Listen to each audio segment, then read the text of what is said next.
They called her Rotor Girl. Not to her face, never unkindly, just the way people name someone they can't quite place. She wasn't crew, wasn't command. Just a mechanic, they thought. No nameplate, no patches. Just a plain jumpsuit, sleeves rolled high, boots scuffed like they belonged to someone else before her. She worked the night shift at forward hello pad 3, usually alone. Morales saw her first at 0430, kneeling beside an old MH-60, her sleeves smeared with grease, a wrench balanced on the skid. The rest of the candidates were on prep rotation. No one paid attention to the hangar bay. She didn't look up when they passed, didn't speak, didn't need to. There was something in her stillness, something measured, like every breath was timed against the weight of the aircraft above her. Walker, one of the flight instructors, once asked who cleared her to work unsupervised. "Don't know," the junior officer said. "She's temp." Came with a clearance envelope. No file attached. But the bird she touched ran smoother. Never failed post-check. She always left a folded cloth on the pilot seat. No words. Just clean. One evening, Morales passed through the hangar again, cutting back from a failed NAV exercise. She was sitting in the jump seat of a parked bird, one boot tucked under her leg, headset on but silent. Not listening to music, listening to rotors, a recording, wind through blades. He lingered a second too long. She noticed, but didn't flinch, didn't nod. Just let the moment hang between them like she was waiting for him to realize something on his own. He looked down as he passed. That's when he saw it, a faded patch, half tucked into the side pocket of her toolkit, a trident, backed by wings, not issued, not decorative. It wasn't for show. And Morales suddenly realized, she wasn't here to fix anything. She was here to watch who could fly. The hangar talk didn't start loud. It never does. Just a few snickers after rotation brief, when someone mentioned the old hello on pad 3 being flight ready again. Too fast, too smooth. "Guess Rotor Girl's got magic fingers," Carter said, elbowing the guy next to him. A few chuckles. "She even licensed?" another asked. "I swear I saw her using a torque wrench like a crowbar." They laughed. Nothing malicious. Just casual dismissal, the kind that passes unnoticed by people who think they'll never be watched. She was nearby, wiping down a blade tip with a long cloth. Didn't react. Didn't stop. Walker overheard. Said nothing. Just made a small note on his clipboard and moved on. Morales didn't laugh. He just watched. Later that night, he passed through the hangar again, this time alone. He wasn't looking for her. He just didn't want to sit in the barracks. She was crouched beside the skid again. Same spot. Same hands. But this time, he watched longer. She was checking pitch link tension by feel. No gauge. No light. Just her fingers. The movement was clean. Touch, hold, pause, like someone who knew what the bird would sound like just from the tension in its joints. He stepped closer. She didn't look up, but she spoke. "Roto hum at 62% on startup. If it flutters above 70, don't lift." "How'd you know that?" he asked. She looked at him then. "Just once. I flew her before she needed fixing." Then back to the pitch link, like the conversation was over. He stood there a second longer, then walked off. The next morning, someone filed a maintenance note on her. Anonymous. Said she wasn't cleared to solo the diagnostics. But when Walker pulled the log, he paused. The signature on her last inspection? It wasn't hers. It was Commander Harlan's. No explanation. Just an old seal stamp, barely visible under the grease. By the end of the week, the comments weren't quiet anymore. Carter found her near the tool cage at dusk, rewiring a comms panel by headlamp. He stopped, arms crossed, trying to look casual. "You know this bird's for live qual rotations, right?" She didn't answer. He smirked. "You even flown one of these?" Still nothing. "You're real quiet for someone who keeps putting hands on a seal platform." She clicked the panel closed, secured it with a flat palm. No rush. Carter stepped closer. "Look," he said, tone sharp now. "We don't need unlicensed help on military aircraft, especially not someone hiding behind a jumpsuit," and silence. Still she said nothing. But Morales had heard enough. He'd come in behind them unnoticed, looking for a replacement scope battery. He stopped near the entryway, then walked in slow. "Leave it," he said. Carter turned, confused. "What?" "She's not here to explain herself to you." Carter scoffed. "You know who she is?" Morales looked at the hello, then at her. "I'm starting to." Carter shook his head and walked off, muttering something about broken clearance chains. She didn't move, didn't thank him, just picked up her wrench again. But she paused, for one breath, before turning back to the panel. Later, Morales found something in the empty crew compartment, folded under the seat cushion. A small slip of paper. No name. Just a call sign, Echo 9, and a string of numbers underneath. Latitude. Date. He wrote it down. The next day, he looked it up. It matched a blackout evac mission. SEAL Unit Extraction, 2017. Official report listed the pilot as unidentified female. All personnel survived. No name was ever released, but the mission was listed in SEAL lore as one of the cleanest hot zone lifts in recent memory. Echo 9. He looked out at the bird. She was wiping down the instrument panel again. Same silence. Same hands. Only now, he understood. She hadn't stopped flying. She just let the bird speak for her. It was Walker who pulled the thread. He didn't say anything the first few days. Just watched. Watched how she moved around the aircraft, how her hands never hesitated, how she adjusted the cyclic grip without checking the manual. Just a half-turn. Perfect. Like she'd done it mid-flight with someone screaming in her headset. Most overlooked it. Walker didn't. After a flight sim rotation, he asked Morales to stay behind. Off record, Walker said. What do you know about her? Morales hesitated. She's not what she looks like. Walker nodded once, slow. Correct. He pulled out a file. Didn't open it. Just set it down. 3 years ago, I was pulled out of a burning valley in Marja. Chinook was shot out. No bird could make it in. Except one. Morales blinked. Walker kept his eyes on the file. Call sign was Echo 9.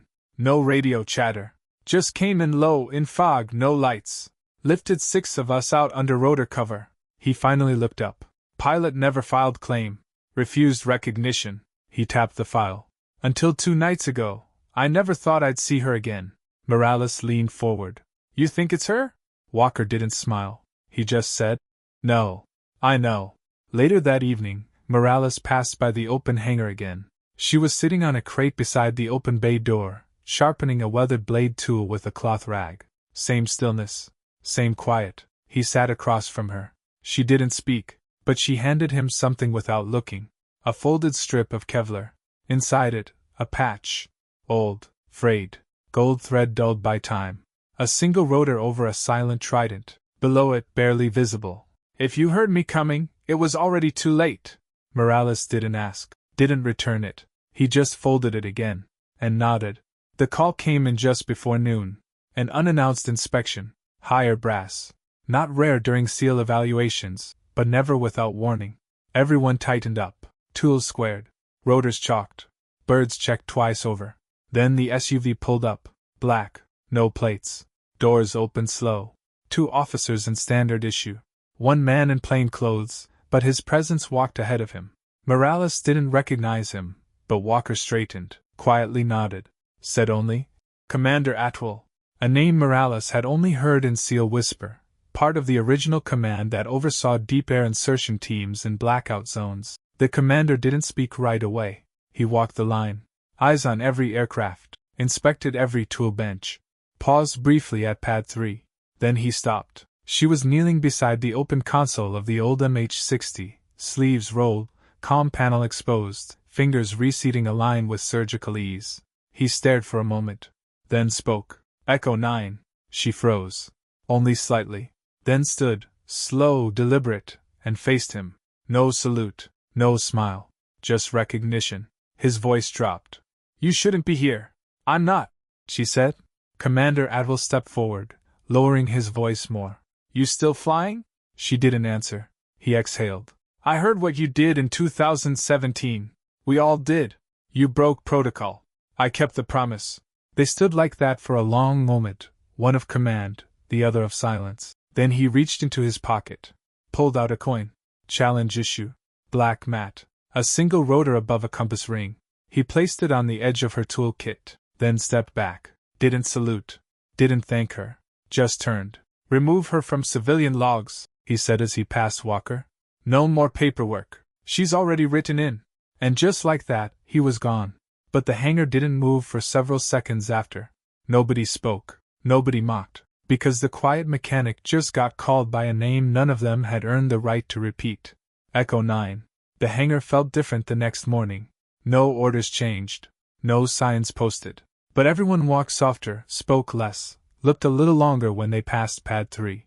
She was there, as always, early, already beneath the old bird, wiping down the skids, checking each bolt in silence. But now, no one called her Rotor Girl. No one dared. Walker didn't brief her. He didn't need to. She moved with unspoken clearance, the kind no paperwork could authorize. Morales saw Carter watching from the catwalk above. Not mocking now, just still. During that afternoon's sim prep, a hydraulic alert triggered on one of the new rotors. The tech hesitated. Walker didn't. He looked toward Pad 3. She was already walking over. No radio call.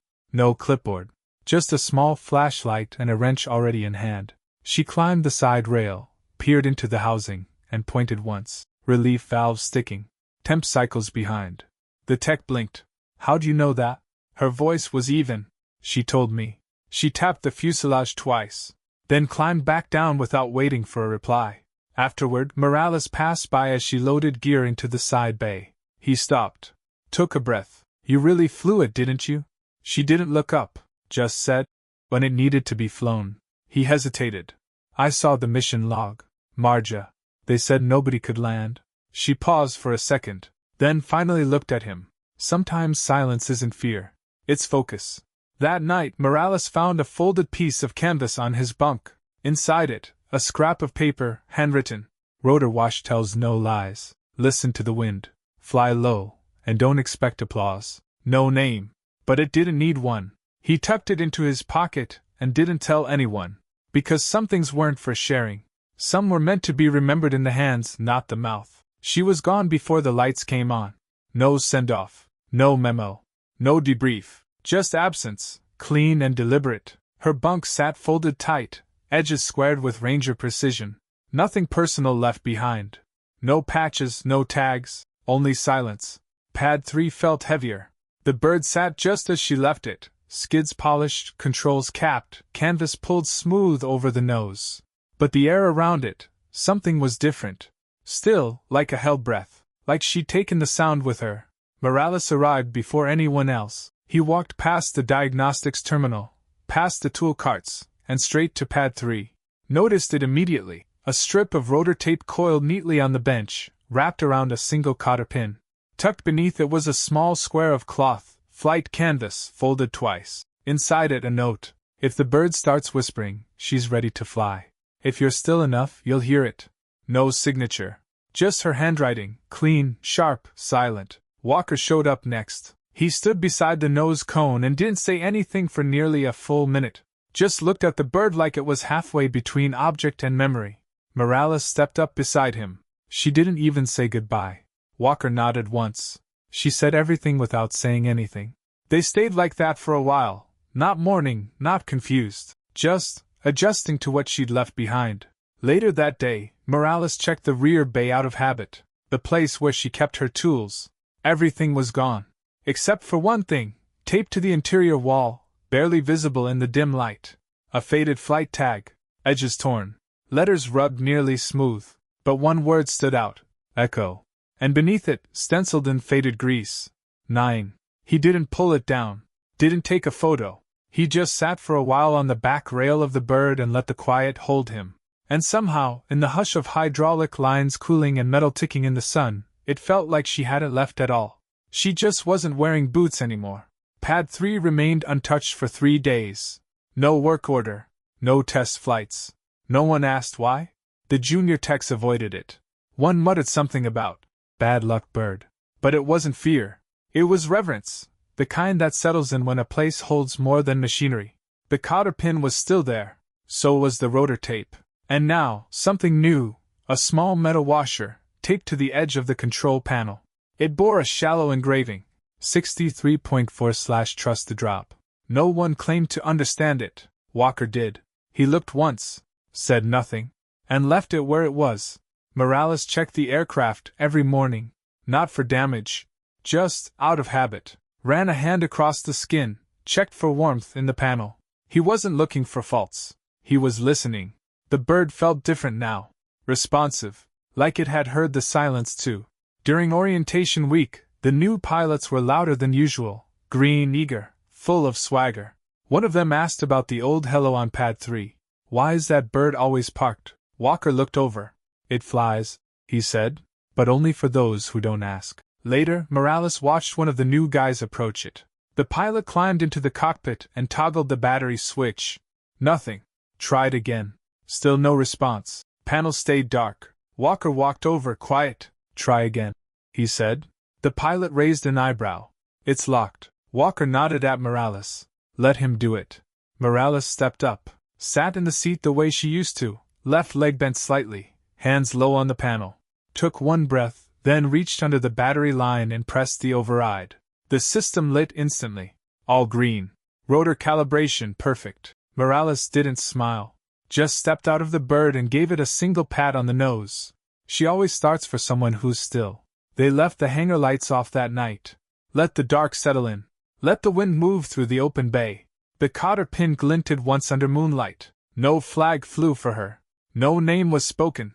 But the silence held. And the bird remembered. Because some pilots don't leave stories. They leave rotors that wait.